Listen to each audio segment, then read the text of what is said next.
اگر نماز ہم وقت پہ ادا نہیں کریں گے تو اقامت دین کا کام کیسے کریں گے؟ جب اقامت صلاۃ نہیں کر رہے ہوں گے تو یہ کیسے ممکن ہے کہ وہ کارکن جو اقامت صلاۃ نہ کرے اور اقامت دین کا کام کر لے؟ آپ نے کل سقوط ڈھاکہ اور البدر اور سارے واقعات سنے ہوں گے، مجھے نہیں معلوم کہ وہ واقعہ آپ کو سنایا یا نہیں۔ جمعیت کے پہلے شہید عبد المالک بھائی، ایک دن ان کے بستر کے اوپر ان کا ایک کارکن آ کے سو گیا رات شرارت میں۔ عبد المالک بھائی رات دیر سے اپنے کمرے میں آئے، دیکھا کہ ان کے بستر پہ ان کا کوئی کارکن سو رہا ہے۔ وہ اس بستر کو چھوڑ کے دوسرے بستر پہ سو گئے۔ صبح اٹھے تو کارکن نے نماز فجر کے بعد ان سے سوال کیا کہ آپ اس بستر کے اوپر سوتے کیسے ہیں؟ ان کا کوئی مسئلہ نہیں ہے، رات آتا ہوں سو جاتا ہوں۔ وہ کارکن کہنے لگا کہ رات تو میں شرارتاً آپ کے بستر پہ لیٹا تھا، لیکن یہ رات مجھ پر بڑی بھاری گزری ہے۔ آپ نے تو اپنے گدے کے اندر کنکریاں بھری ہوئی ہیں، یہ کیوں بھری ہوئی ہیں؟ عبد المالک بھی اس کو ٹالنے کی کوشش کرتے ہیں، لیکن کارکن تھا، ضدی تھا، پیچھے لگ گیا۔ انہوں نے کہا کہ میں ڈھاکہ شہر کا ناظم ہوں، ڈھاکہ یونیورسٹی کا طالب علم بھی ہوں، پورے دن تعلیم کی اور جمعیت کی مصروفیات چلتی ہیں، رات بہت دیر سے آ کے میں اپنے بستر کے اوپر سوتا ہوں۔ میں نے اپنے گدے کے اندر کنکر اس لیے بھر دیے کہ کہیں دن بھر کی تھکان کی وجہ سے میری فجر کی نماز قضا نہ ہو جائے۔ اپنا جائزہ لیں۔ یہ جو مالک کی جمعیت کے نعرے لگاتے ہیں، آپ چھوڑیں، میں تو اپنا جائزہ لیتا ہوں۔ سفر طویل ہو جائے تو کبھی فجر قضا ہو جاتی ہے، بڑا نادم ہوتا ہوں، بڑی ندامت ہوتی ہے کہ عبد المالک کی جمعیت کی ذمہ داری ہے مجھ پر۔ ہم اس جمعیت سے وابستہ ہیں کہ جس کو بنانے، سنوارنے، نکھارنے اور ترتیب دینے والوں کا یہ عالم تھا کہ اپنے گدے کے اندر کنکریاں اس لیے بھرتے تھے کہ فجر کی نماز قضا نہ ہو جائے۔ میں نے خود سید منور حسن صاحب کو بہت قریب سے دیکھا ہے کہ جب اذان ہوتی تھی تو ان کی کیفیت تبدیل ہو جاتی تھی۔ ایک دیوانے کی سی کیفیت ہوتی تھی کہ کوئی مسجد ملے اور وہاں چلے جائے اور کسی طریقے سے جا کے پہلی صف میں مؤذن کے برابر جا کر بیٹھ۔ عجیب کیفیت میں نے دیکھی۔ ان کے ساتھ جتنے لوگ ڈرائیونگ کرتے رہے، ان ڈرائیور سے میں نے کئی بار پوچھا، کہنے جب سفر کرتے تھے تو پہلے نماز کا وقت معلوم کرتے تھے کہ میں سفر شروع کر رہا ہوں تو اب نماز کا وقت کہاں پر آئے گا، راستے میں کون سی مسجد آئے گی، اور وہ اس چیز کا خیال نہیں کرتے تھے کہ بس نماز مجھے مل جائے۔ وہ تو کوشش اس چیز کی کرتے تھے کہ تکبیر اولیٰ کے ساتھ ملے، وہ کوشش اس چیز کی کرتے تھے کہ مؤذن کے ساتھ والی جگہ مجھے مل جائے، پہلی صف مجھے مل جائے، پہلی صف کا بھی ثواب ملے، تکبیر اولیٰ کا بھی ثواب ملے، نماز باجماعت کا بھی ثواب ملے۔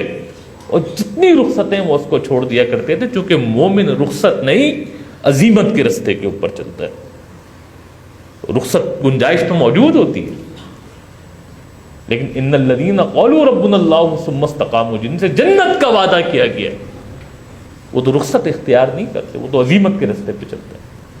اس لیے ریچولز مطلوب اور مقصود نہیں ہے، لیکن ریچولز کے بغیر، ان مراسم عبودیت کے بغیر، اس اقامت صلاۃ کے بغیر اقامت دین بھی ممکن نہیں۔ یہی تو تزکیہ اخلاق و عمل ہے۔ کیسے ہوگا آپ کا تزکیہ؟ یہ جو قرآن کہہ رہے ہیں نا، وہ یزکیہم، کس طرح ہوگا تزکیہ؟ یہ جو اخلاق اور عمل کا تزکیہ ہے، یہ نماز کے ذریعے سے ہوگا۔ اللہ کے حضور پوچھتے ہیں صحابہ سے کہ اگر تمہارے گھر کے باہر سے کوئی نہر گزرتی ہو، دن میں 5 بار تم اس نہر میں نہاتے ہو، کیا یہ ممکن ہے کہ تمہارے جسم کے اوپر کوئی میل موجود رہے؟ صحابہ کرام کہتے ہیں نہیں، ممکن نہیں ہے، پاسبل نہیں ہے۔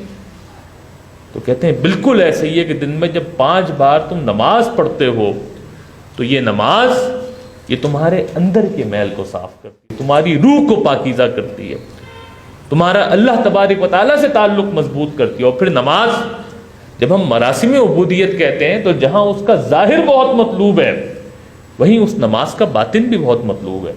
اس میں خشوع و خضوع، اس میں اللہ کے ساتھ تعلق۔ کہیں ایسا تو نہیں ہے کہ اللہ اکبر کہہ کے کھڑے ہوتے ہیں تو کوئی فیس بک کی پوسٹ کے اوپر پھر آپ کا دھیان جاتا ہے، پھر آپ کا دھیان کسی دوستوں کی محفل میں چلا جاتا ہے، پھر دھیان کسی ابا جی کی ڈانٹ پہ جاتا ہے، پھر ناظم صاحب ذہن میں آ رہے ہوتے ہیں، پھر فلانی جگہ سے نوٹس اٹھانے اور فلانی جگہ نوٹس پہنچانے اور فلانا پیپر دینے اور فلانی چیز۔ اسی میں 2 رکعت اور 4 رکعت مکمل ہوتی ہے، السلام علیکم ورحمۃ اللہ، السلام علیکم ورحمۃ اللہ۔ کیا فائدہ؟ وہ نماز جس میں ٹکریں آپ نے ماری ہیں وہ تو قیامت کے دن ہمارے منہ پہ مار دی جائیں گی۔ نماز تو مطلوب اپنی ظاہری کیفیت کے ساتھ اس کی باطنی کیفیت بھی ہے کہ جب تک اس میں خشوع و خضوع پیدا نہیں ہوگا، اور خشوع و خضوع کے لیے میں آپ کو واپس اس طرف لے کے جاؤں گا کہ پھر قرآن مجید کو سمجھنا، قرآن کے پیغام کو سمجھنا، اور کبھی تجربہ کر کے دیکھ لیں۔ عموماً فجر کی نماز میں تجربہ کریں تو آسانی ہوگی، کہ مولوی صاحب کوئی ایسی صورت پڑھ رہا ہوں کہ جس کے معنی و مفہوم آپ کو معلوم ہے، وہ نماز آپ کو لطف دینا شروع کر دیتی ہے. جی چاہتا ہے کہ مولوی صاحب پڑھتے رہے ہوں، کسی کی قرأت اچھی ہو تو اور مزہ آتا ہے، اور آپ اس نماز کے اندر کھڑے رہیں، اور ایک کیفیت یہ پیدا ہو جاتی ہے کہ واقعی میں آپ اللہ رب العالمین کی حضور کھڑے ہیں، اس سے کوئی مکالمہ کر رہے ہیں.